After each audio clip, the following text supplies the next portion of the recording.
हैं कि नहीं, कितने चैप्टर्स बचे हुए हैं, सब लोग अपना रिपोर्ट दीजिए। Everybody, Aarohi, Ankita, Ritu, Rahul, Kusum, Saumya, Shruti and many more. कहाँ से सबका नाम दिखेगा? यस, सब लोग बताओ। Yes, good afternoon. सभी लोग मुझे बताइए क्या आप लोगों के रिवीजन चल रहे हैं, कितने चैप्टर हुए हैं, कितने बचे हुए हैं?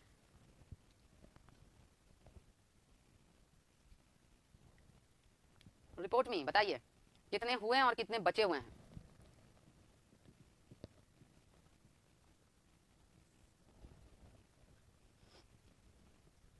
चलो, बायोमोलिक्यूल्स की आज हम लोग रिवीजन करते हैं।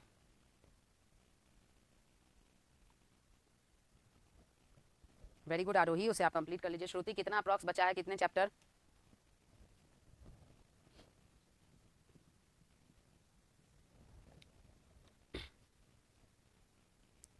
चलिए, बायोमोलिक्यूल्स का पता लगाते हैं।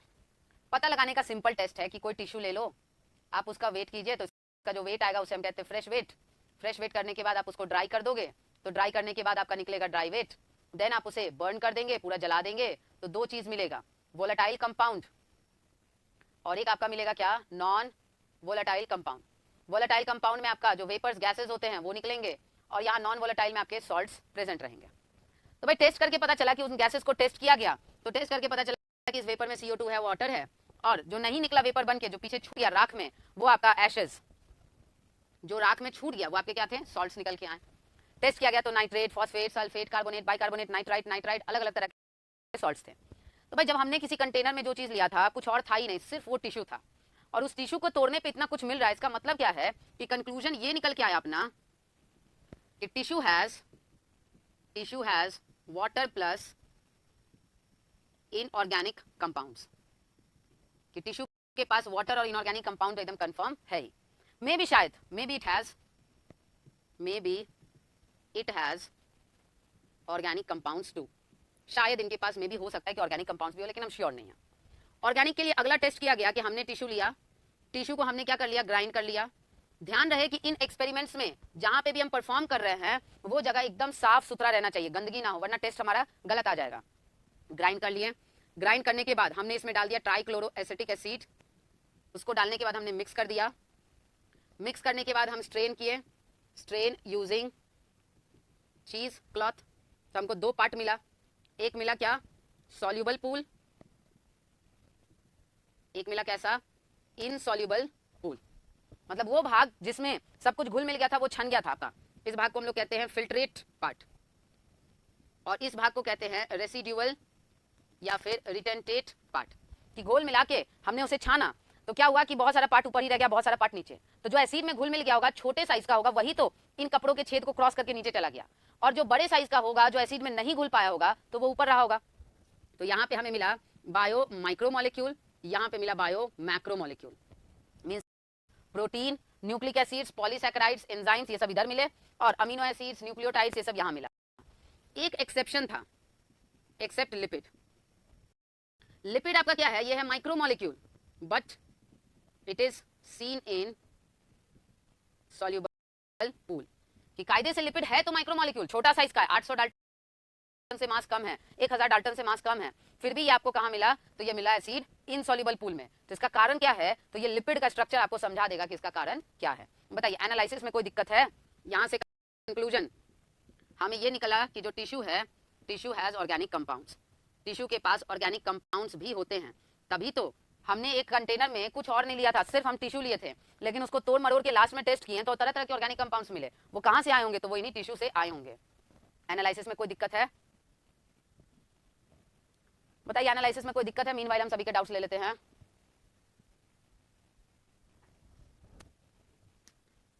ओके, कुसुम आज कर लीजिए उसे,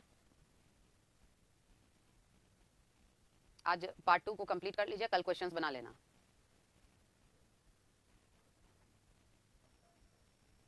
वो जूलॉजी का है जूही, वो जूलॉजी के सर आपको पढ़ाएंगे। आरोही, इस क्वेश्चन का आंसर टेलोफेज होगा, क्योंकि प्रोफेज में न्यूक्लियर मेम्ब्रेन वगैरह गायब होते हैं और टेलोफेज में वो अपीयर हो जाते हैं, तो हम कह सकते हैं कि प्रोफेज का उल्टा टेलोफेज होता है।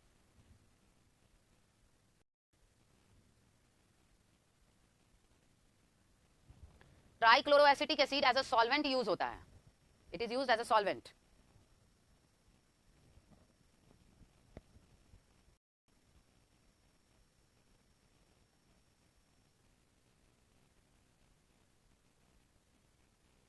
प्लांट स्पीशीज के लेवल पे डिक्लेयर करने के लिए तो मॉर्फोलॉजिकल, एनाटॉमिकल हर फीचर को देखना पड़ेगा.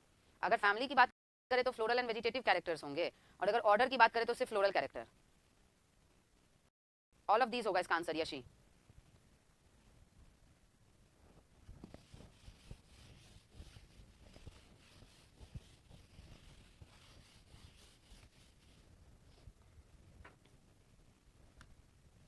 अब देखो, सबसे पहले हम लोग पढ़ते हैं लिपिड्स के बारे में.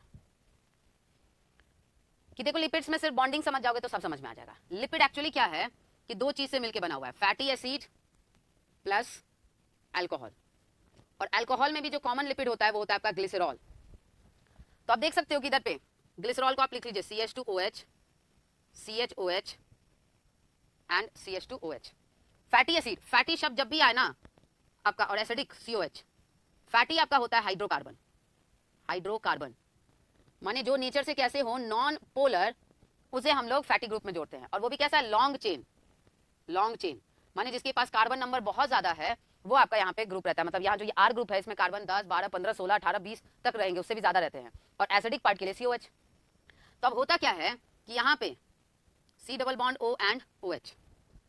तो होता ये है कि यहाँ से ये बॉन्ड और यहाँ से ये बॉन्ड टूटा, तो इसके शेयर्ड इलेक्ट्रॉन फ्री हो गए, दोनों आपस में क्या कर जाएंगे, कंबाइन कर जाएंगे. तो एक पोजीशन पे इसके एक OH पे एक फैटी एसिड आके जुड़ा, और इधर से OH इधर से H, दोनों मिलके आपका क्या हो गया, वाटर बनके निकल गया. तो वाटर बनके निकला, तो वाटर निकलता है सिस्टम से, तो हम इसे क्या कहते हैं, डिहाइड्रेशन. तो ये एक लिपिड बन गया, ये एक लिपिड बन गया. लेकिन इसके सिर्फ एक ही पोजीशन पे फैटी एसिड जुड़ा, तो हम इसे कहते हैं क्या, मोनोग्लिसराइड. अगर क्या है कि इसके CH2OH, फिर से आप लिख लो CHOH, CH2OH, इसके क्या है, फर्स्ट यहाँ से OH हटा दो, यहाँ से H, दोनों आपस में क्या कर लेगा, शेयर. यहाँ पे आपका C डबल बॉन्ड O, यहाँ से OH हटा दिया, यहाँ से H हटा दो, दोनों आपस में शेयर कर लेगा. तो ऐसा दो पोजीशन पे आया, तो ये भी एक लिपिड है. लेकिन ये लिपिड कैसा है, दो पोजीशन पे अटैच हुआ, तो हम इसे कह देंगे डाइग्लिसराइड. यहाँ से भी डिहाइड्रेशन हुआ, और इस प्रोसेस पे भी, इस स्टेप पे भी आपका क्या है, डिहाइड्रेशन. तो बस एक पोजीशन पे फैटी एसिड जुड़े, मोनोग्लिसराइड. जब दोनों पोजीशन पे जुड़ जाए, डाइग्लिसराइड. और जब आपका ऐसे CH, CH2, यहाँ पे आप OH लिख लो, यहाँ पे OH, यहाँ पे OH, तीनों पोजीशन पे R1 C double bond O, OH यहाँ से H यहाँ से हटा दीजिए, जोड़ दीजिए, OH यहाँ से और H यहाँ से जोड़ दो, R3 C double bond O, यहाँ से H हटा के आपस में जोड़ दो. तो टोटल 3 डिहाइड्रेशन, यहाँ से भी वाटर निकला, यहाँ से भी आपका वाटर निकला, और यहाँ से भी वाटर निकला. तो ये भी एक लिपिड ही है, लेकिन इसके 3 पोजीशन पे जुड़ा है, तो हम इसे कहेंगे ट्राइग्लिसराइड. तो लिपिड का कायदे से मतलब हुआ क्या, फैट. अब फैट में एक्चुअली क्या रहता है, दो चीज, फैटी एसिड और अल्कोहल, कम से कम ये दो चीज. उसके बाद और भी कुछ रह सकते हैं, लेकिन एक स्केलेटन पार्ट कौन बनाता है, फैटी एसिड और ग्लिसरॉल. अगर एक पोजीशन पे जुड़ा तो मोनोग्लिसराइड, दो पे जुड़ा डाइग्लिसराइड, तीन पे जुड़ा तो ट्राइग्लिसराइड. हर बायोमॉलिक्यूल में 3 चीज आपको जानना है. एक जानना है उसका स्ट्रक्चर, दूसरा जानना है आपको उसका यूजेस, और तीसरा जानना है उसका क्लासिफिकेशन. स्ट्रक्चर आपके सामने है, यूजेस फिजियोलॉजी में आपने पढ़ रखा है कि लिपिड नॉन कंडक्टर हीट है, तो हीट इंसुलेटर की तरह हमारे शरीर में यूज होता है. लिपिड पे रेस्पिरेशन होगी, तो फैटी एसिड ग्लिसरॉल दोनों पार्ट रेस्पिरेशन कर सकता है, एनर्जी का भी सोर्स बन सकता है. हमारी बॉडीज में या प्लांट में खाना भी कुछ अमाउंट में लिपिड के फॉर्म में स्टोर होता है. तो स्टोरेज का, इंसुलेटर का एंड रेस्पिरेशन का, सर से याद कर लेना आप लोग. सर मैम कहते हैं ना, तो सर SIR वाला, S से स्टोरेज, I से इंसुलेटर एंड R से आपका हो जाएगा रेस्पिरेशन. S से स्टोरेज, I से इंसुलेटर एंड R से हो जाएगा रेस्पिरेशन. इसके केमिकल स्ट्रक्चर में किसी को कोई दिक्कत है?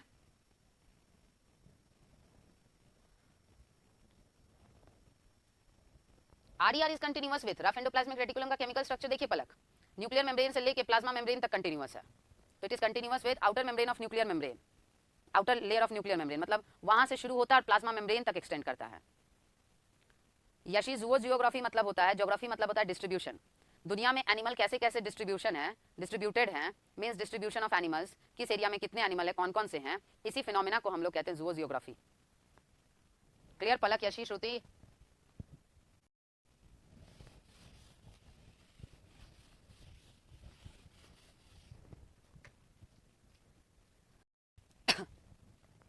लिपिड में बात करें क्लासिफिकेशन की, भाई क्लासिफिकेशन यहाँ पे क्या है, मेल्टिंग पॉइंट के बेसिस पे होता है. क्लासिफिकेशन आपका कॉन्स्टिट्यूएंट के बेसिस पे होता है. Classification number of bonds in fatty acid के बेसिस पे होता है. तो ये 3 क्लासिफिकेशन है. मेल्टिंग पॉइंट, अगर ये आपका साल के मैक्सिमम टाइम, ध्यान रहे मैक्सिमम टाइम, अगर लिक्विड फॉर्म में तो तेल कह देते हैं, और सॉलिड फॉर्म में तो फैट कह देते हैं। डालडा फैट में आ जाएगा, सरसों का तेल रिफाइंड ये सब ऑयल में आ जाएगा, ज्यादातर कोकोनट ऑयल में आ जाता है, क्योंकि साल के ज्यादातर हिस्से में, ज्यादातर टाइम में। तो वर्ड पे नोट करना, हम ये नहीं कह रहे ऑलवेज, कभी बहुत एक्सट्रीम कोल्ड हो गया तो हर चीज जमना शुरू कर जाता है। तो कभी आपका क्या है कि मैक्सिमम टाइम में अगर लिक्विड तो ऑयल, ज्यादातर टाइम में सॉलिड तो फैट। कॉन्स्टिट्यूएंट के बेसिस पे ये आपका 3 टाइप का रहेगा, सिंपल, डिराइव्ड या फिर कॉन्जुगेटेड। सिंपल जो सिर्फ फैटी एसिड ग्लिसरॉल का बना हो, एकदम सीधा साधा लिपिड, इसमें और कुछ नहीं है। डिराइव, डेरिवेशन का मतलब ये एक फॉर्म से दूसरे फॉर्म में चेंज करना। हमने सरसों का तेल खाया, लेकिन उसमें से फैटी एसिड ग्लिसरॉल तोड़ के हमारे बॉडी में कोलेस्ट्रॉल बनाया गया, तो किसी दूसरे लिपिड से दूसरा लिपिड डिराइव किया जाए तो डिराइव्ड। अगर इसमें फैटी एसिड ग्लिसरॉल के अलावा पिगमेंट या अमीनो ग्रुप, सल्फो ग्रुप, कोई दूसरा ग्रुप अटैच है तो हम उसे कहते हैं कंजुगेटेड। अगर आपका 2 तरह का लिपिड होता है, एक होता है कि अगर मल्टीपल बॉन्ड्स हैं तो अनसैचुरेटेड कहेंगे, सारे बॉन्ड सिर्फ सिंगल हैं तो हम उसे कहेंगे saturated, they are all saturated, अब और एडिशनल हाइड्रोजन लेने की क्षमता नहीं है। अनसैचुरेटेड में हो सकता है कि if fatty acid has more than 1 multiple bond, तो हम फिर कह देंगे उसे पॉली अनसैचुरेटेड फैटी एसिड। और अगर सिर्फ एक ही मल्टीपल बॉन्ड है तो हम उसे कहेंगे mono unsaturated, poly unsaturated fatty acid. माने एक से ज्यादा, पॉली मल्टीपल बॉन्ड है, एक से ज्यादा बॉन्ड है तो पॉली अनसैचुरेटेड फैटी एसिड, और अगर एक ही है तो मोनो अनसैचुरेटेड। सैचुरेटेड में ऑल सिंगल बॉन्ड्स। बस इतना ही। क्लासिफिकेशन से तो आप क्वेश्चन पूछता ही नहीं है, पूछेगा भी नहीं, बस आपका यूज और केमिकल स्ट्रक्चर याद कर लो, काफी है। बताइए लिपिड में किसी को कोई दिक्कत है?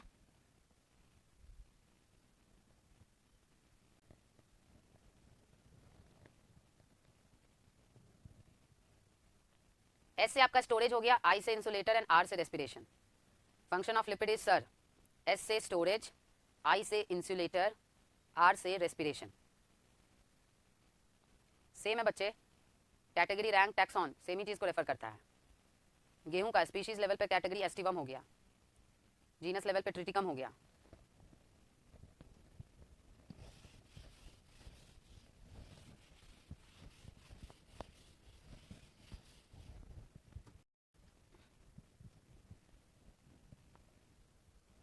विच बेस बच्चे? यूरासिल और थाइमिन का बस याद कर लेना। यूरासिल का कैसे NH है, फिर उसके बाद ऑल्टरनेट पोजीशन पे NH आ जाता है, NH डबल बॉन्ड O, फिर NH डबल बॉन्ड O, और फिर यहाँ पे एक डबल बॉन्ड। तो this is the structure of uracil. और इसी में आप क्या कर लो, पता नहीं कैसे ऑर्गेनिक पढ़ते हैं बच्चे, NH double bond O, NH double bond O। अगर इसमें आप मिथाइल जोड़ देंगे तो ये स्ट्रक्चर हो जाएगा थाइमिन का। ये 2 बस ध्यान में रख लेना। बायोमोलिक्यूल में जितना है उसमें सबसे ज्यादा ये इंपॉर्टेंट है। 3-4 बार आप प्रैक्टिस करेंगे ना तो स्ट्रक्चर याद हो जाएगा। आइडिनाइन के लिए आप क्या करोगे, एक 6 मेंबर्ड रिंग पहले बना लेना, पहले रिंग बनाना सीखना, और फिर क्या ऐसे 5 मेंबर्ड बना लेना, इस तरीके से।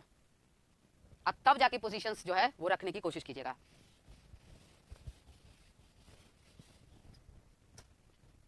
कार्बोहाइड्रेट हम नहीं पढ़ाएंगे, न्यूक्लिक एसिड मैंने पढ़ा दिया मॉलिक्यूलर बेसिस में बहुत अच्छे से। अब हम लोग शुरू करते हैं क्या, प्रोटीन्स।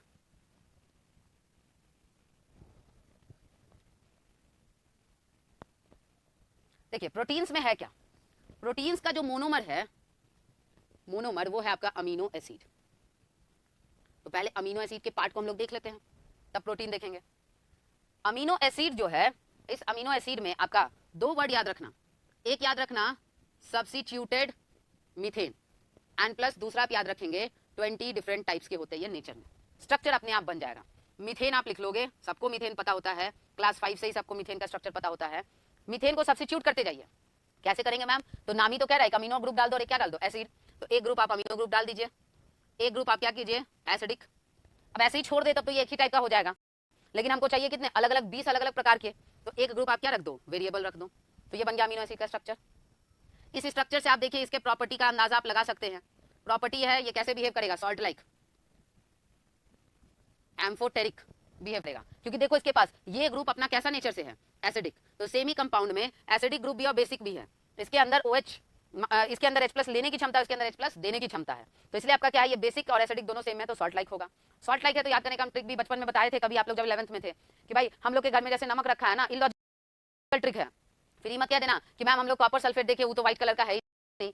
साइंटिफिकली सॉल्ट्स आपके अलग अलग कलर के होंगे, depending on the wavelength of light it reflects and absorbs. हम बस एक ट्रिक बताएं कि भूल जाओ तो कहना कि घर का नमक कलरलेस होता है, तो ये भी कलरलेस होगा। कोई स्मेल नहीं होता है तो ओडरलेस होता है। क्रिस्टल, नमक को छूते तो क्रिस्टलाइन लगता है, तो ये भी आपका क्रिस्टलाइन होगा।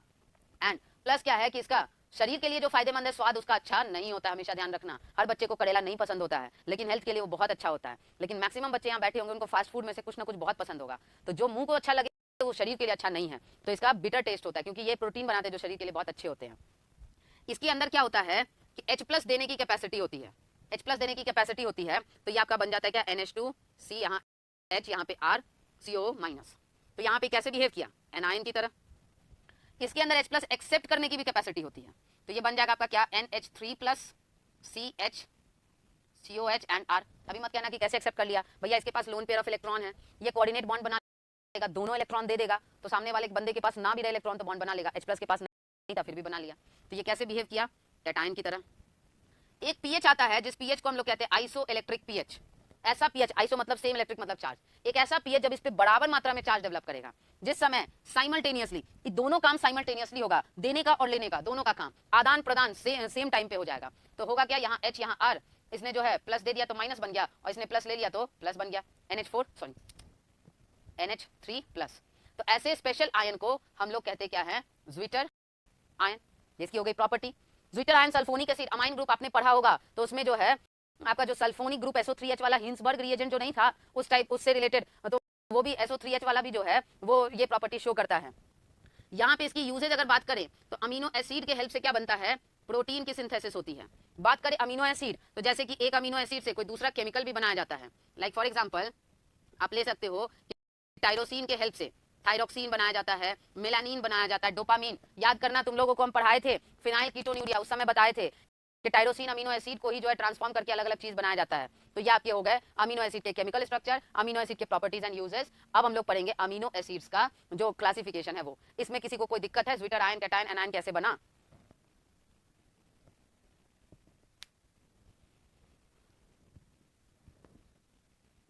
प्रोटीन का टाइप यहाँ हम कहाँ कह रहे हैं बच्चे, प्रोटीन का टाइप तो बहुत हो सकता है, प्रोटीन हजारों तरह के हो सकते हैं, सिर्फ एक ही टाइप के नहीं होते अंकिता।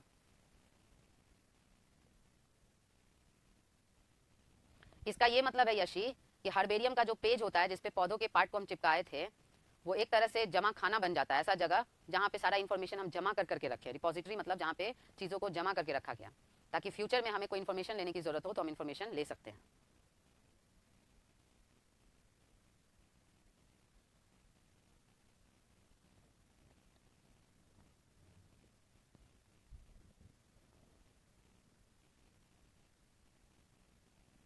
क्लियर? अमीनो एसिड के structures, properties, zwitter ion.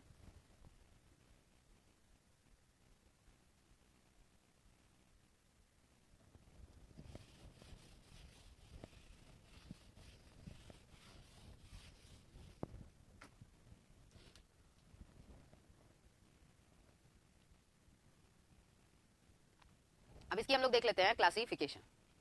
Classification में कुछ खास है नहीं। एक आता है आर ग्रुप का नेचर पे किस तरह का क्लासिफिकेशन है, एक आपका आ जाता है कन्फिगरेशन,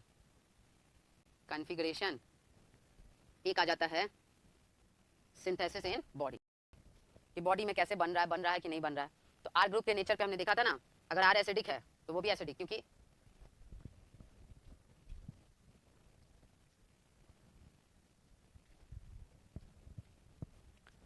क्योंकि पहले से आप देखो HCOH RNH2 पहले से तो बैलेंस है, एक बेस पे एक एसिड है। लेकिन अगर आर भी एसिडिक हो जाए तो ओवरऑल ज्यादा एसिडिक हो जाएगा, तो एसिडिक नेचर। आर बेसिक तो अमीनो एसिड भी basic, R neutral amino acid भी न्यूट्रल, आर आपका एलिफेटिक तो अमीनो एसिड भी एलिफेटिक, अगर आर एरोमेटिक तो अमीनो एसिड भी एरोमेटिक।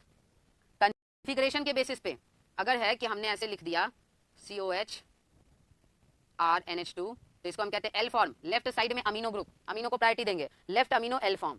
और अगर आपका हमने ऐसे लिख दिया COH CH NH2 R तो ये आपका हो जाएगा डी फॉर्म। ज्यादातर common amino acid L form में होते हैं, this is most common form. Synthesis की बात करें तो अगर बॉडी में बना, सिंथेसिस हुआ इन बॉडी, तो बॉडी उसकी जरूरत आपको नहीं दिखाएगा सिम्टम्स के थ्रू, उसके लिए जरूरी नहीं होगा क्योंकि बॉडी बना दे रहा है। जरूरी कब होता है, जब आपका बॉडी दिखाए सिम्टम्स का कि प्लीज खाना प्रोवाइड कर दो, शरीर को जरूरत हो गई है। तो अगर बॉडी में बना तो जरूरत दिखाएगा नहीं, तो ऐसे अमीनो एसिड को कहेंगे नॉन एसेंशियल। ये टोटल आपके होते हैं 10 इन नंबर। और जो आपका नॉट इन बॉडी में सिंथेसिस ना हो तो वो होंगे एसेंशियल, क्योंकि बॉडी में नहीं बनेगा तो एक टाइम के बाद कमी आएगी तो शरीर बताएगा कि प्लीज ये चीज हमारे लिए जरूरी है, एसेंशियल है। ये आपके टोटल 10 इन नंबर है। इसमें से ध्यान रखो कि दो ऐसे हैं, दो कौन से, एक है आर्जिनाइन और एक है हिस्टीडाइन। ये दोनों आपका क्या होता है, ये दोनों है सेमी एसेंशियल। बट अभी के लेवल में आपको एनसीईआरटी बोल देता है कि 10 एसेंशियल है, 10 नॉन एसेंशियल, लेकिन कायदे से हायर लेवल पे 3 ग्रुप होता है, नॉन एसेंशियल 10 इन नंबर, सेमी एसेंशियल 2 इन नंबर और एसेंशियल 8 इन नंबर। कुल मिला के 20 अमीनो एसिड्स अभी कॉमन है। इन फ्यूचर एक और आपका अमीनो एसिड है, 21st अमीनो एसिड जो है वो आपका इन फ्यूचर ज्यादा यूज होने वाला है, दैट इज सिस्टोइन। सिस्टोइन एक तरीके से आपका क्या है, सल्फर कंटेनिंग। इसके साथ साथ सल्फर कंटेन जो है वो किसमें रहता है, दो और अमीनो एसिड है, एक है सिस्टेन और एक है आपका मिथियोनाइन। बताइए अमीनो एसिड वाले पार्ट में क्लासिफिकेशन में किसी को कोई दिक्कत?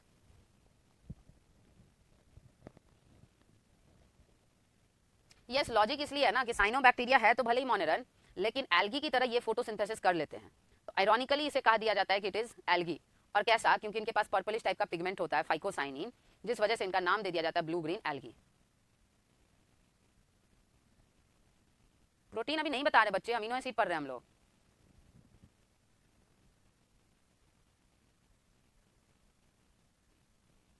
आप अमीनो एसिड का स्ट्रक्चर लिखो और उसके अमीनो ग्रुप के अपने हाथ के लेफ्ट की तरफ लिख दो तो एल फॉर्म हो जाएगा, और राइट की तरफ लिख दो तो डी फॉर्म हो जाएगा। इसमें एक्सप्लेनेशन क्या, सिंपल ऑर्गेनिक है, इससे सिंपल ऑर्गेनिक कुछ हो ही नहीं सकता है।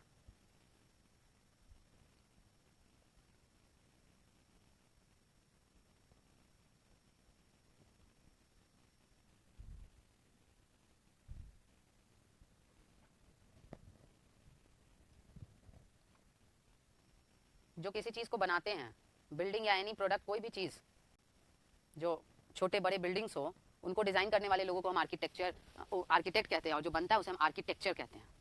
कोई स्ट्रक्चर बन के तैयार होता है तो वो आर्किटेक्चर कहलाता है।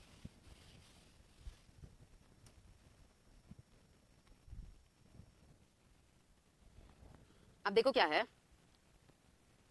यहाँ पे आप H लिखे, यहाँ पे R, C double bond O and OH, यहाँ NH2। ज्यादातर amino acid common L form है तो एल फॉर्म में हमने लिख दिया। सामने एक और लिख लेते हैं H, COH, R1 कर देते हैं, इसको R2 कर देते हैं, और यहाँ पे NH2, इसको हम अलग कर दिया, ये इसका lone pair of electrons.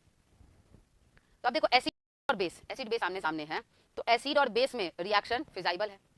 OH भी सामने सामने है, तो इधर से OH टूट के अलग हुआ, इधर से H, और दोनों ने दोस्ती कर ली तो दोनों क्या है, वाटर बन के निकल गया। वाटर बन के निकल गया यानी कि इस प्रोसेस को हम लोग कहेंगे क्या, डिहाइड्रेशन। इसका ये इलेक्ट्रॉन फ्री हो गया, आपस में ये क्या कर लिया, शेयर, तो बन गया क्या, ये जो बॉन्ड बन के तैयार हुआ, इस बॉन्ड को हम कहते हैं पेप्टाइड बॉन्ड। लिपिड में जो बॉन्ड था ना वो ईस्टर बॉन्ड था। लिपिड में क्योंकि एसिडिक COH ग्रुप और सामने से अल्कोहल, एसिड अल्कोहल में जब भी रिएक्शन होता है तो वो आपका एस्टेरिफिकेशन रिएक्शन होता है, इसलिए वहां जो बॉन्ड बना वो ईस्टर बॉन्ड बना। यहां जो बॉन्ड बना, इस बॉन्ड का नाम है आपका पेप्टाइड बॉन्ड। इस तरीके से जब पेप्टाइड बॉन्ड बना तो बनने के बाद आपका इस तरीके से बहुत सारे अमीनो एसिड जोड़ दिए, तो ये जो चेन बन के तैयार हुआ, इस चेन को हम लोग कहते हैं पॉलीपेप्टाइड चेन। देखो इधर से ये लेफ्ट साइड वाला अनबॉन्डेड है और ये वाला भी अनबॉन्डेड है। इस एंड को हम लोग कहते हैं सी टर्मिनल, क्योंकि इसके पास कार्बन को वैल्यू दे देंगे तो सी टर्मिनल, इसके पास नाइट्रोजन को तो हम इसे कह देते हैं एन टर्मिनल। लेफ्ट साइड में नाइट्रोजन वाला पार्ट है जो किसी दूसरे से नहीं है बॉन्डेड, और राइट साइड में कार्बन वाला COH पार्ट है जो किसी दूसरे से नहीं है बॉन्डेड। तो इसके पास जब भी ऑर्गेनिक कंपाउंड है उसके पास कार्बन है तो कार्बन को ही वैल्यू सबसे ज्यादा मिलती है, तो हम इसको कह देते हैं सी टर्मिनल। इसके पास कार्बन नहीं है तो जो मोर इलेक्ट्रोनेगेटिव है उसको वैल्यू देंगे एन टर्मिनल। सबको जोड़ जाड़ के बहुत सारे जो आपके ज्वाइन हुए तो बना क्या, पॉलीपेप्टाइड चेन, जिसके इस छोर में आपका NH2 रहेगा और इस छोर में फ्री क्या रहेगा, COH रहेगा। अब ये पॉलीपेप्टाइड चेन 4 तरीके से अरेंज होगा, 3 और ये 4, एक ऐसे ही फॉर्म में काम कर जाए तो हम इसे कहते क्या है, प्राइमरी स्ट्रक्चर। एक जो है वो थोड़ा ऐसे कॉइल कर जाए या ऐसे प्लीट्स बना ले, इसे हम कहते हैं अल्फा हेलिक्स, और ये कहलाता है बीटा प्लीट्स। तो ये जो स्ट्रक्चर आया ये आपका आता है सेकेंडरी स्ट्रक्चर। कि कुछ प्रोटीन ऐसे होते हैं कि भाई ऐसा जिस तरह का चेन बनाना उसी फॉर्म में हम काम कर लेंगे तो प्राइमरी। कोई कहा कि ऐसे हम नहीं काम कर सकते, हमको हेलिक्स बनाना, जैसे केराटिन प्रोटीन वगैरह है, कि जब तक हेलिक्स या प्लीट्स नहीं बनेगा हम नहीं काम कर पाएंगे, फंक्शनल नहीं हो पाएंगे। कुछ होते हैं कि उनको बहुत बहुत ज्यादा कॉइलिंग की जरूरत होती है, तभी वो काम कर सकते हैं, उनके काम करने के लिए ऐसा शेप होना जरूरी है, तो हम ऐसे को कहते हैं टर्शियरी स्ट्रक्चर। कभी क्या होता है कि एक टाइप से ज्यादा, more than one type of polypeptide chain group करते हैं, तब जाके वो फंक्शनल होता है, काम करना शुरू करता है, तो हम ऐसे स्ट्रक्चर को कहते हैं क्वाटरनरी स्ट्रक्चर। तो हर प्रोटीन की अपनी एक स्ट्रक्चर स्पेसिफिसिटी है कि मान लो ये पॉलीपेप्टाइड चेन बनके तैयार हुआ, ऐसे ही ये काम कर रहा है। इसमें सब में कॉमन है क्या, इसमें भी आपका प्रेजेंट होगा पेप्टाइड बॉन्ड, इसमें भी प्रेजेंट होगा क्या पेप्टाइड बॉन्ड, इसमें भी प्रेजेंट होगा क्या पेप्टाइड बॉन्ड, और इसमें भी प्रेजेंट क्या होगा पेप्टाइड बॉन्ड। तो सब क्या है कि एक ये चेन बना था उसके बाद ही प्रोसेसिंग हुआ, तो कम से कम सब में पेप्टाइड बॉन्ड तो कंफर्म है। लेकिन अब क्या है कि ये जो पॉलीपेप्टाइड चेन है ये आपका काफी ज्यादा फ्लेक्सिबल फॉर्म में रहता है। तो अब अगर कोई प्रोटीन कहता है कि नहीं हमको हेलिकल शेप दोगे तभी हम काम करेंगे, तभी हम कर्ल बना सकते हैं, तो हेयर का शेप हम वेवी स्ट्रेट या कर्ली जैसा मन चाहो आप आर्टिफिशियली भी कर सकते हो, नेचुरली भी रहता है। तो अब मान लो कि इसको हम फ्लेक्सिबल चीज को हल्का सा ऐसे मोड़ दिए, अब मोड़ के छोड़ देंगे तो फ्लेक्सिबल चीज वापस से क्या हो जाएगा स्ट्रेट बन जाएगा, इस फॉर्म में आ जाएगा। आप स्प्रिंग को दबा के छोड़ दो तो क्या वापस अपने फॉर्म में आ जाए, रबर को खींच के छोड़ दो वापस अपने फॉर्म में आ जाए। तो ये वाला चीज जो है ये थोड़ा सा ऐसे कर्ल किया, इसको छोड़ देंगे तो वापस इसी फॉर्म में आ जाएगा। तो इनके बीच में इन कर्ल्स को होल्ड करने के लिए इनके बीच बीच में बॉन्ड्स का होना जरूरी है, एक्स्ट्रा कुछ बॉन्ड का। तो वो जो बॉन्ड होते हैं वो बॉन्ड आपके कहलाते हैं हाइड्रोजन बॉन्ड। इसको इसी शेप में रखने के लिए हाइड्रोजन बॉन्ड बनाना जरूरी है। अब है क्या, याद करो mechanical properties of solid physics, उसमें क्या कहा गया कि अगर with in elastic limit Hooke law के नियम के अंदर आप चलते हो तो किसी इलास्टिक चीज पे या जो फ्लेक्सिबल है उस पे आप प्रेशर लगा रहे हैं तो अंदर एक टेंशन डेवलप होता है। जैसे ही आप जितना ज्यादा विद इन लिमिट जितना ज्यादा प्रेशर लगाओगे टेंशन उतना ज्यादा होगा, उतना ज्यादा उसकी टेंडेंसी होगी खुलने की। जैसे ही आप फोर्स बस हटा दो क्या हो जाएगा, खुल जाएगा। यहाँ आप क्या कर रहे हो, उस प्रेशर वाले उस फ्लेक्सिबल चीज को आप और ज्यादा दबा दिए तो अंदर से टेंशन ज्यादा हो गया, खुलने की टेंडेंसी ज्यादा हो गई। तो यहाँ पे आपका एक ही बॉन्ड नहीं हर तरह के बॉन्ड्स होंगे, जैसे हाइड्रोजन बॉन्ड हो गया, या कह सकते हो आप disulphide sulphur containing amino acid bonds, या कह सकते हो आप van der Waals interaction etcetera etcetera. यहाँ पे भी आपका क्या होंगे डिफरेंट टाइप्स ऑफ बॉन्ड्स होंगे, तभी तो आपको अलग अलग टाइप के चेन को एक साथ रखा जाएगा, नहीं तो सब चेन अपना अलग हो जाएगा तो फिर प्रोटीन का कोई काम रहेगा नहीं। तो ये आपका जब जुड़ रहा है, जुड़ने के बाद जो बना वो आपका क्या हो गया पॉलीपेप्टाइड चेन। अब ये जो पॉलीपेप्टाइड चेन है हर प्रोटीन की अपनी डिमांड है, कोई ऐसे ही काम करेगा तो हम कहेंगे उसके पास प्राइमरी स्ट्रक्चर है, कोई कॉइल कर गया तो कहेंगे सेकेंडरी स्ट्रक्चर, कोई ज्यादा कॉइल करके काम करेगा टर्शरी, किसी में एक से ज्यादा तरह के पॉलीपेप्टाइड की जरूरत है तो कहेंगे क्वाटरनरी। स्ट्रक्चर ऑफ प्रोटीन समझ में आया?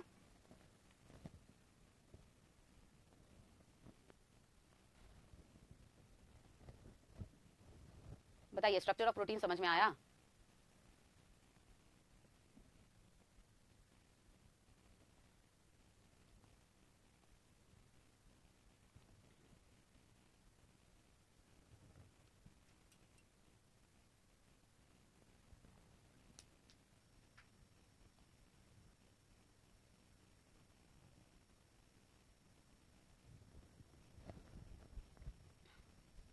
यहां पे देखो formula, number of peptide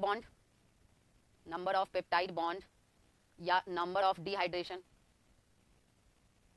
chemistry से बायोमोलिक्यूल मिला के पढ़िएगा, बड़ा आसान है, केमिस्ट्री आसान कर देता है। n-1 जहां पे n is equal to total number of amino acids. Formula ध्यान में रख लीजिए।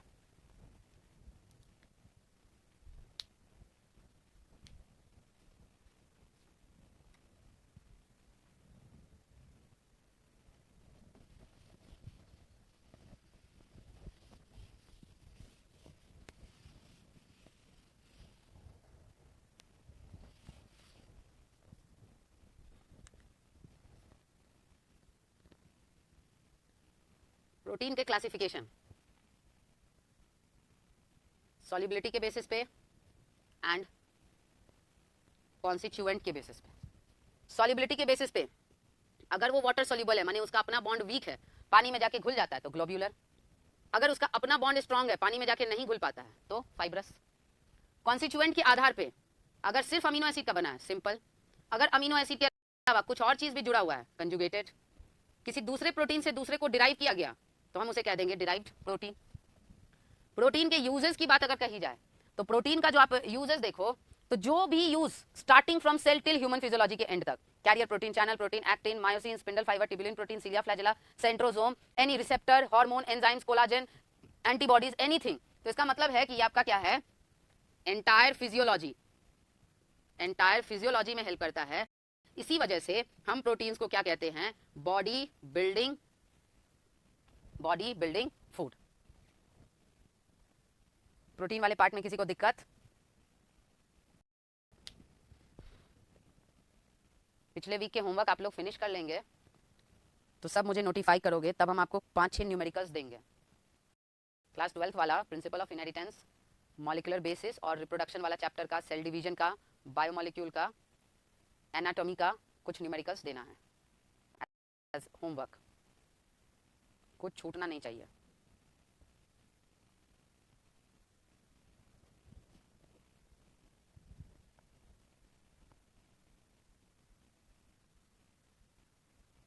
बताइए प्रोटीन में किसी को भी कोई दिक्कत है?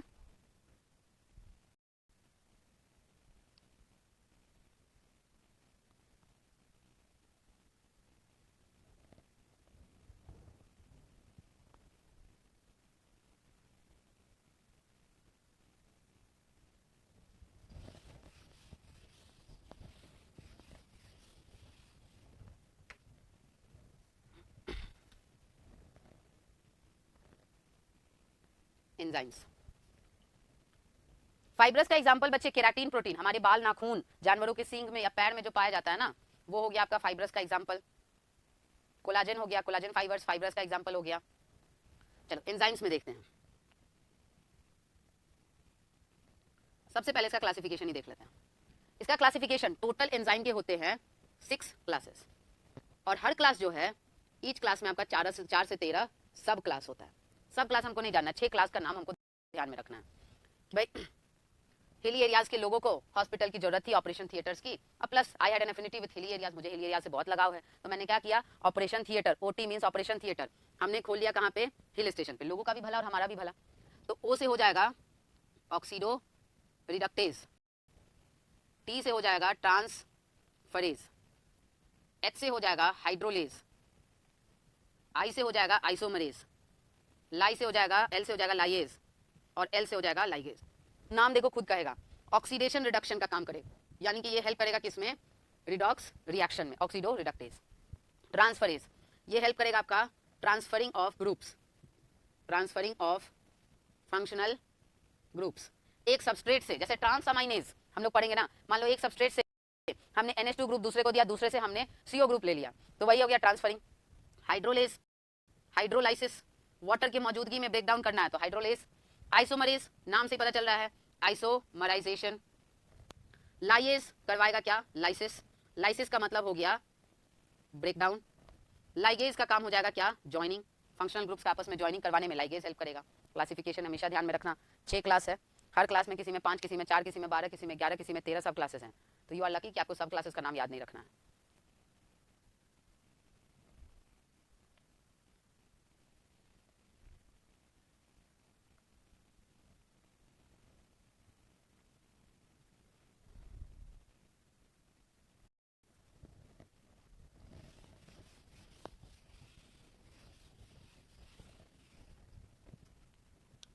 अब पढ़ेंगे हम लोग एंजाइम का मैकेनिज्म ऑफ एक्शन, वे कैसे काम करता है। केमिस्ट्री का चीज है, केमिकल काइनेटिक्स हो, चाहे कि आपका इक्विलिब्रियम हो, चाहे कि थर्मोडायनामिक्स हो, चीज आपको रिकॉल आएगा। तो जिनका भी फिजिकल केमिस्ट्री अच्छा है बहुत अच्छे से रिकॉल कर रहे होंगे, जिनका नहीं अच्छा वो भी रिकॉल करेंगे, क्योंकि यहाँ पे सवाल नहीं है, परेशानी सवाल में है, कॉन्सेप्ट सबको आता रहता है। यहाँ पे जो है हमने क्या कर दिया, पोटेंशियल एनर्जी को प्लॉट कर दिए, और यहाँ पे हम प्लॉट कर दिए क्या, प्रोग्रेस ऑफ रिएक्शन। तो होता क्या है कि भाई ये जो है, ये कोई लेवल मान लेते हैं, हाइपोथेटिकल लेवल है सबस्ट्रेट का, सबस्ट्रेट को एनर्जी दे रहे हैं, इस सबस्ट्रेट को प्रोवाइड किया जा रहा है क्या, एनर्जी। अब लिविंग बॉडी है तो एटीपी से एनर्जी मिलेगा, एनर्जी दे रहे हैं, इसके बॉन्ड को तोड़ते जा रहे, इसकी पोटेंशियल एनर्जी क्या कर रहे हैं, बढ़ाते जा रहे हैं। तो हम इसके बॉन्ड को तोड़ते गए ताकि इसकी अनस्टेबिलिटी बढ़ते जाए, स्टेबिलिटी घटते जाए, या पोटेंशियल एनर्जी कर दो बढ़ते जाए। आप ही कहा, मान लो कि आप बहुत एनर्जेटिक हो, तो आपको अगर एक के बदले 4 भी काम करा दिया जाए तो अच्छे से कर लोगे। तो सबस्ट्रेट भी बेचारा जब उसकी एनर्जी सबसे मिनिमम रहती है, एकदम सुस्त रहता है, तो वो रिएक्टिव नहीं रहता है, बट उसको एनर्जी प्रोवाइड कर करके उसके बॉन्ड्स को तोड़ दिया जाता है, तो उसकी स्टेबिलिटी घटनी शुरू हो जाती है, जिस वजह से होता क्या है कि इसका पोटेंशियल एनर्जी बढ़ जाता है, और ये इस लेवल पे पहुंचा है। ये लेवल हम कहते हैं थ्रेशहोल्ड लेवल, थ्रेशहोल्ड लेवल। यहां तक पहुंचा दिए तो उसके बाद ये चेंज हो जाता है, स्टेबलाइज करने के लिए खुद को कहीं ना कहीं बॉन्ड्स का रीअरेंजमेंट करता है और चेंज करता है, किसमें, प्रोडक्ट में। तो ये जो सबस्ट्रेट के मिनिमम लेवल से यहां तक देने वाला जो ये एनर्जी है, ये एनर्जी है to activate substrate, to activate substrate. इसी एनर्जी को तो एक्टिवेशन एनर्जी कहते हैं, जो कि आपने कुछ फॉर्मूला भी पढ़ा होगा, E⁻⁻ एनर्जी ऑफ एक्टिवेशन का जो फॉर्मूला आता है, या फिर आपने थर्मोडायनामिक्स, एंथैल्पी और एक्टिवेशन एनर्जी का रिलेशन लगा के जो है आपने वो फॉर्मूला भी पढ़ा होगा। तो वही एक्टिवेशन एनर्जी किसी सबस्ट्रेट को एक्टिवेट करके मैक्सिमम अनस्टेबल फॉर्म में मैक्सिमम थ्रेशोल्ड लेवल तक पहुंचा दिए ताकि वो प्रोडक्ट में चेंज हो जाए, तो यही एनर्जी आपका एक्टिवेशन एनर्जी कहलाता है। अब देखो ये जो एनर्जी है, ये एक्टिवेशन एनर्जी किस में यूज होता है? इज यूज्ड फॉर, पहला काम है proper orientation of molecules. Molecules properly Orient होंगे तब ना इफेक्टिव कोलिजन होगा, Z effective chemical kinetics recall कीजिए कि इफेक्टिव कोलिजन होगा तभी तो प्रोडक्ट का फॉर्मेशन होगा। तो प्रॉपर ओरिएंटेशन के लिए चाहिए कि भाई उसको रोटेट मूव करना हो तो उसके लिए समय, उसके लिए एनर्जी का खर्च होगा। दूसरा चाहिए ओल्ड बॉन्ड, ओल्ड बॉन्ड्स को ब्रेक करना है उसके लिए चाहिए। तीसरा क्या है? न्यू बॉन्ड्स को फॉर्म करना है। तो 3 काम के लिए एनर्जी चाहिए। सबसे जो मोस्ट कॉम्प्लेक्स है, जो मोस्ट कॉम्प्लेक्स क्रिया है वो ये है। यहाँ पे बहुत ज्यादा हिट एंड ट्रायल होता है कि जरूरी नहीं है कि हर बार आपने टाइम इन्वेस्ट मॉलिक्यूल्स ने एनर्जी लगाया तो सही है कोलिजन हो सकता है, क्योंकि आप देखो ना प्रोबेबिलिटीज बहुत ज्यादा है। मान लो ऐसे ऐसे कोलिजन हो तो रिएक्शन हो पाएगा। ऐसा भी तो हो सकता है कि ये दोनों ऐसे आके कोलाइड करे, ऐसे आके कोलाइड करे, ऐसे कोलाइड करे, ऐसे कोलाइड करे, थाउजेंड्स ऑफ प्रोबेबिलिटीज हैं। तो जिस वजह से समय की और एनर्जी की बर्बादी ज्यादा है। यहाँ पे क्या है? यहाँ पे समय और एनर्जी एनर्जी को क्या कहते हैं हिंदी में पता नहीं, जो भी कहते हैं, ठीक है। समय और एनर्जी की बर्बादी ज्यादा नहीं, सबसे ज्यादा, मोस्ट सबसे ज्यादा है। तो अगर इस पॉइंट पे कुछ हो जाए जिससे वो बर्बादी कम कर ले तो एक्टिवेशन एनर्जी की वैल्यू क्या हो जाएगी? कम। ज्यादा वैल्यू इसलिए लग रहा है ना कि बहुत सारा एनर्जी क्या हो गया? बर्बाद हुआ है। तो अगर इस पे कुछ काम किया जाए कि यहाँ पे थोड़ा सा ऐसा कुछ हो जाए कि टाइम और एनर्जी सेव हो जाए तो समय भी कम लगेगा और एनर्जी भी आपका क्या है? कम लगेगा। अब देखते ना फॉर्मूला कि रेट जो होता है, रेट को हम minus of delta S by delta T लिखते हैं, या हम ऐसे लिखते हैं delta P by delta T, क्योंकि प्रोडक्ट का क्वांटिटी, टेम्परेचर लग रहा है, प्रोडक्ट की क्वांटिटी बढ़ती है तो पॉजिटिव में, सब्सट्रेट की घटती है तो इसलिए नेगेटिव में। माने हम यहाँ से कह सकते हैं कि जो अपना रेट भैया है वो इनवर्सली प्रोपोर्शनल टू टाइम है, कि कहीं से टाइम घटा दो ना तो रेट बढ़ जाएगा। तो करता क्या है कि देखो मान लो कि कोई इंसान है सामने, thank you Ritu, Saumya, Ankita, Juhi, thank you very much. Energy means ऊर्जा। मैंने आज एक बहुत अच्छा चीज सीखा और परमानेंट, ये हम कभी भूलने वाले नहीं हैं, बच्चों ने मुझे सिखाया। Thank you everybody. इसीलिए कहते हैं कि हर कोई हर उम्र में सब कुछ सीख सकता है। आप लोग सीखने की टेंडेंसी कम मत कीजिए, सीखते रहिए। हमसे थोड़ा ज्यादा सीखोगे लेकिन हम भी आपसे सीखेंगे, तो कहीं कहीं बस सिखा देना हमें भी। तो देखो है क्या